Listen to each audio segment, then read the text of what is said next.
Welcome back to the program this morning. Now, Kwara State has made significant strides in governance over recent years with measurable progress in education, healthcare, infrastructure, and economic development.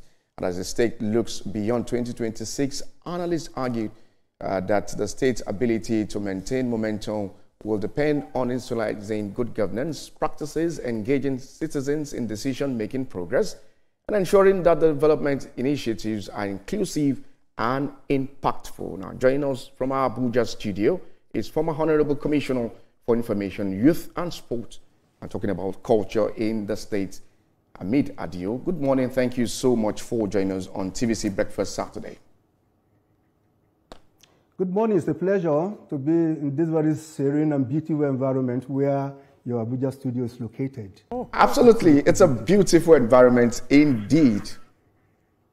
Let's start with this achievement coming from Kwara State, as budget ranked the state third best performing state in Nigeria concerning the state and state. What do you make of this development, as Kwara State has been ranked third by budget as the best performing state? Yes, that is absolutely true, because let me just give a brief rundown of the history of Kwara State. Is among the 12-state structure that was introduced, by the military on May 27, 1967. So, first generation state in Nigeria, that is Kwara, and since then it has been, making progress from one step to the other. And for now, I must tell you that we've never had it so good. All right, amazing. Good morning, sir. It's a pleasure speaking with you this morning. Thank you very much. I'm with you. All right. Okay. So now my question is, what areas would you say has seen the most significant improvement with regards to the development in Kwara State so far? Yeah. Before I talk about what the development in Kwara State has been in the last few years, one will talk about what brought in, this government. It was against the backdrop of that revolution called Otoge Revolution, which means that the people were not satisfied with, the performance of the last administration. They were pushed, up to the level of despondency, despair, and to say the least, near hopelessness. So it became a challenge, for this administration that came in 2019, mounting pressure on the administration that, the state must, leap forward. And that the administration has been doing in different areas, especially all sectors, of the economy. You talk about education, you just mentioned that in your introduction, education, health, communication, agriculture, security, and works and human capital development, and especially my own area too, that concerns me very much, that is sports and communication. The state government has done a lot, in making sure that the state leaps forward in all these areas, and it has been, so nice. The first 4 years, was to start, the work that is by Governor Abdurrahman Abdulrazak, and the people now have been very impressed with what he did. They gave him, another chance, to enter into a social contract, with them, and that is the 8 years, that we are going through now. It's in the 6th year, and it is a story that is so far so good. Well, so far so good. I needed to be specific this morning. Talking to Nigerians, how many hospitals have been built in Kwara State? What are the social interventions program that has been put in place to better the lives of Nigerians? Now, what is the GDP of the state? What is the government doing to increase it? And how is the state creating more job opportunity? I need you to be specific this morning that, for Nigerians that are watching you. Yeah, the government, just like I said, have tried a lot. The GDP has risen very high, and it's one of the best performing states, in Nigeria. Go through the Bureau of Statistics, you will see the figures are there. Kwara State has been leaping forward in terms of development. And human capital development, especially the civil service, they are very much pleased, with this administration. And salaries are paid as at when due, and the people are very much in tune with what the government is doing. There's development everywhere. In fact, that is what is going on now in Kwara State, that is massive urban renewal. If you have not been to Kwara State in the last 3 years, I bet you, if you go there now, you will miss your road, because a lot of development works have been going on, in different areas in Kwara State capital, as well as other places. In schools, you see, in the area of education, I want to, really say that this government has tried so much that this issue of out-of-school children is now becoming a thing of the past. In fact, there is massive enrollment of pupils in our schools because, infrastructurally, the schools have been constructed, new ones are being built, and the learning atmosphere is very conducive. And that is not to even say that it's a part of infrastructure that is being touched alone. No, the teaching staff, they are trained and retrained, quality staff, being employed, and equipment, for learning. Is massive. Mr. Adio, do you have figures to back this up? How many schools do we have now newly built by this administration? How many hospitals has been done for the past 6 years of this administration? Let's have figures to it. There are so many that have even lost count. So many. Because if you compare what we have now with what was before, it's a far cry, real far cry. Because what the government has done is to make sure that everybody is given an opportunity, to really enjoy, the dividends of democracy. The schools, all the 16 local government areas, all the schools have been renovated. Many others have been constructed. Where we have leaky roofs before, the students are now enjoying, their learning. Everything is, is going very well by way of education. In health also, many hospitals, cottage hospitals, primary health care centers, have been constructed, and people are really, enjoying, going to those health centers, to be treated free of charge most of the time. Okay. And, I've lost count because it's so massive, so very massive. Okay, I mean, it's really impressive to hear. I mean, all this development is happening in Kwara State. So now my question, as you said, I mean, in your area, which is sports, youth and sports, right? As we all know, the youth are the strength of most economies, in fact, any economy. So now, specifically, what would you say the government is doing to engage the young people of Kwara State? The young people of Kwara State are enjoying a very new lease of life. Sports is one area that really appeals to them, and the governor has tried a lot in improving the infrastructure at the Kwara State Stadium, now renamed George Abasika Inn Stadium in Ilorin. If you go there now, a lot of massive works, construction work going on. The indoor sports hall, which used to be a place that had been so dilapidated before, is now being, revamped, and I think it was upgraded up to the tune of 2 billion naira, and you can play almost all sports inside that indoor sports hall. Ditto other sporting areas, and Kwara is gradually regaining its lost glory, in sports, and I bet you that you can host international competition, in Kwara State now, and all federations, if you have competitions, you can bring them to Kwara. Apart from the fact that Kwara is very central, and you can reach Kwara from any part of the country in a day, and it gives a very serene environment where sports can really thrive. And for the youths, they constitute over 70% of our population, and if you're able to appeal to the youth, you really know what you are up to, and the youths are very happy. And because of the fact that the state government has tried so much in sports area, is now reaping the benefits, now reaping very fruitful result. If you recall that just some 2-3 months ago, what has been elusive in Kwara State in the past 49 years, that is the President Federation's Cup, which we last contested for when Ayub Salam Rocks was on board. That was in 1976. This year around, Kwara United, won that trophy. Very historic in Kwara. That's apart from the fact that this same Kwara United, within the last span of this administration, I represented the country twice in CAF Confederation Cup, competition. So sports in Kwara is booming, is boosting, and is very much alive.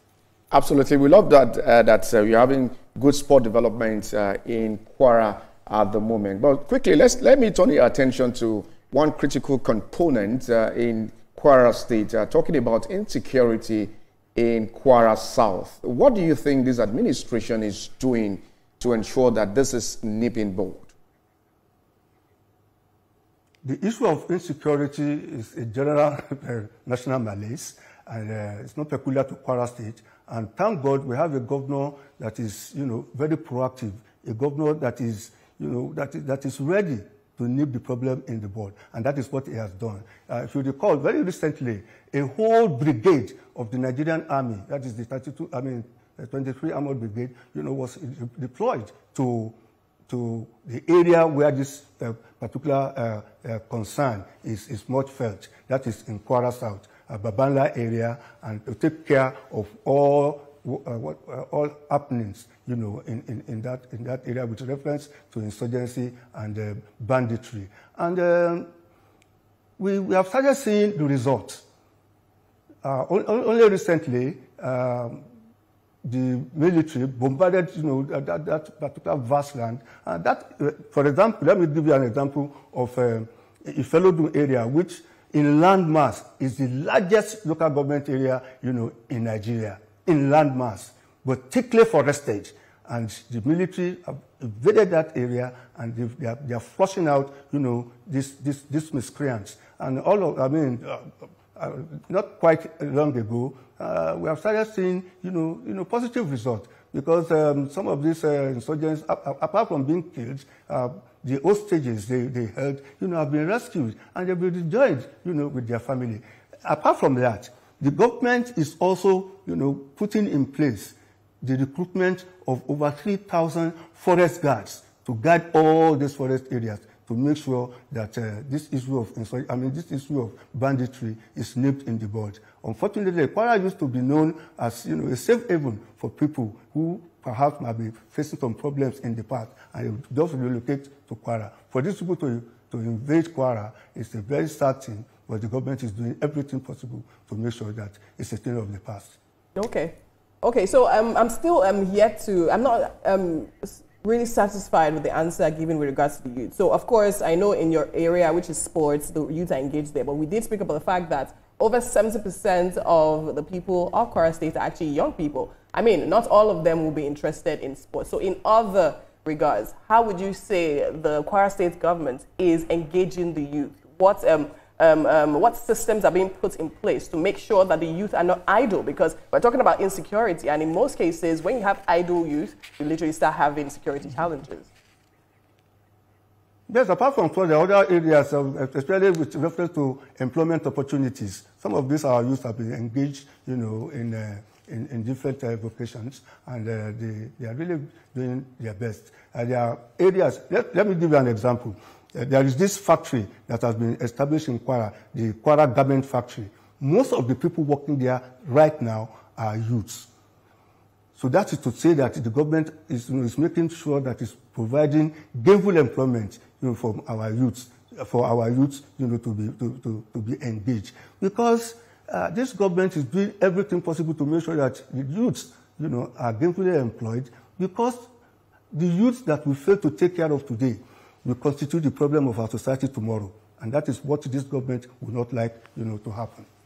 There are reports, and I need your clarification on this, that the Kwara State Governor, Abdurrahman Abdulrazak, has spent 1.4 billion naira on foreign trips and transportations within the first 9 months in 2025. How do you react to this vis-a-vis some infrastructural development that needs to be fixed in Kwara State? We have to look at this against the backdrop that the governor, has very many responsibilities, especially national responsibility on his soldiers. He's the chairman of the Nigeria's Governors Forum, and there are many responsibilities attached to that office. So all his travels I want to believe, are result, oriented. All his travels are diverted towards the development of Kwara State. I told you earlier on that if you go to Kwara State now, you know that something serious and something very positive is happening in Kwara. Okay, well, so let me quickly get your reaction to this. What is the Kwara State government doing with the federal government to ensure that I'm conversant with the Orile-Igbon or your Ogbomosho road? I don't know what your state governor is also doing to ensure that that road is fixed. Well, I want to believe that the government is taking very positive steps towards that. And talking about roads, there are so many like that. Let me give you an example. The Barutin road from Budesadu to Barutin to Kayama is being constructed and is going to reduce, traveling time seriously. And also the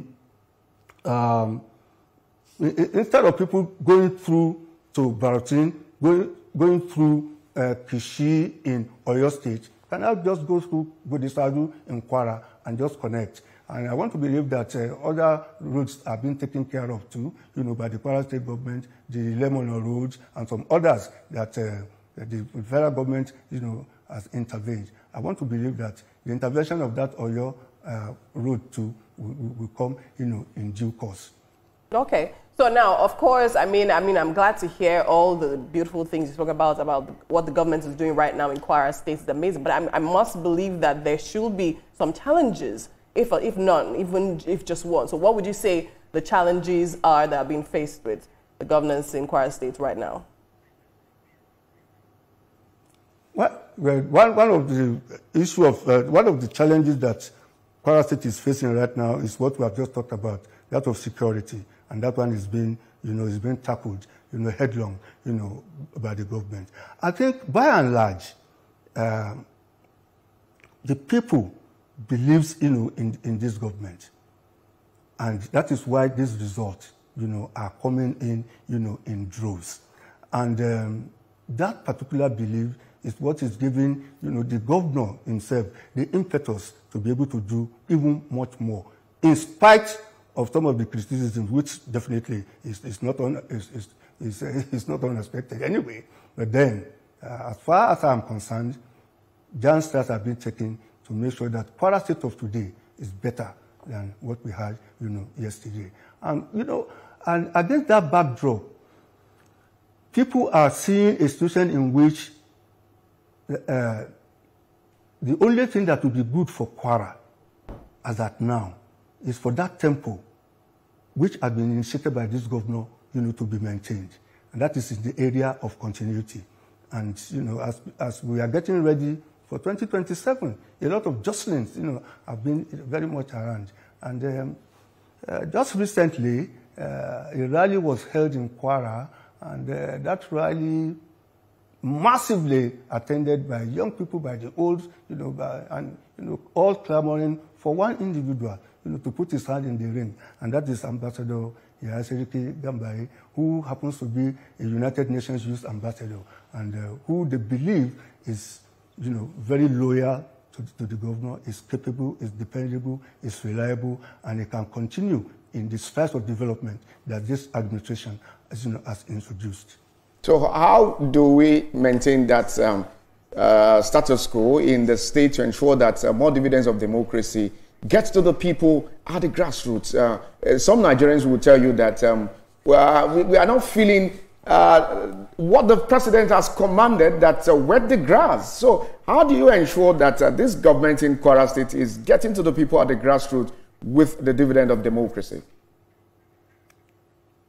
Grassroots development is one area that the Kwara State government, has focused attention.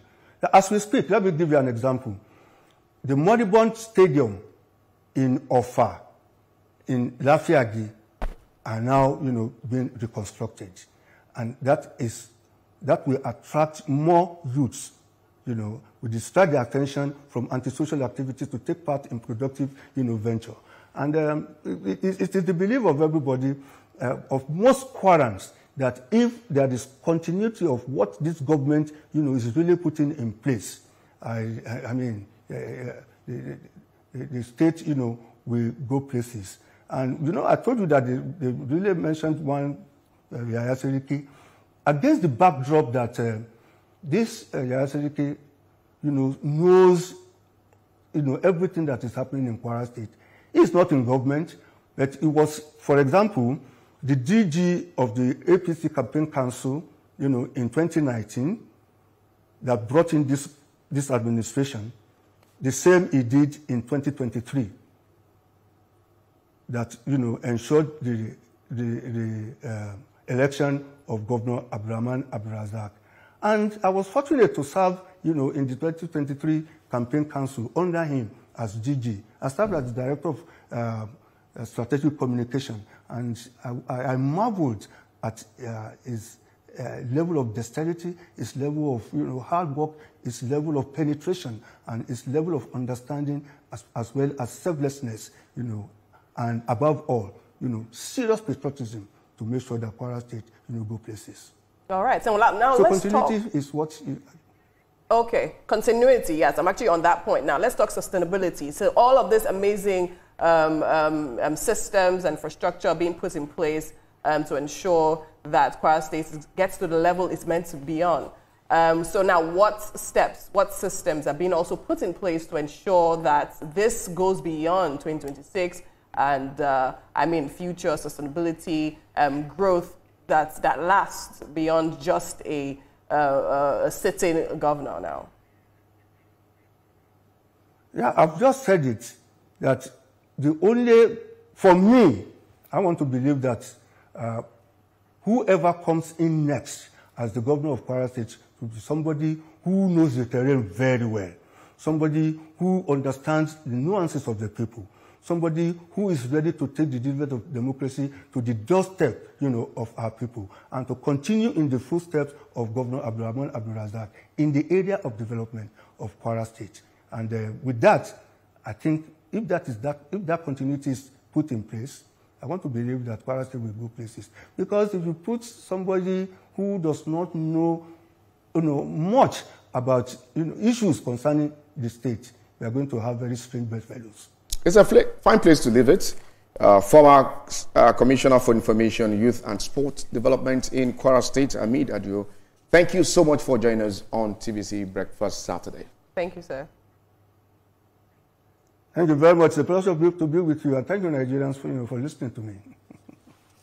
Well, still ahead on TVC Breakfast Saturday, the Federal Airport Authority of Nigeria is set to host its National Aviation Conference, bringing together brightest minds and leading voices in the industry.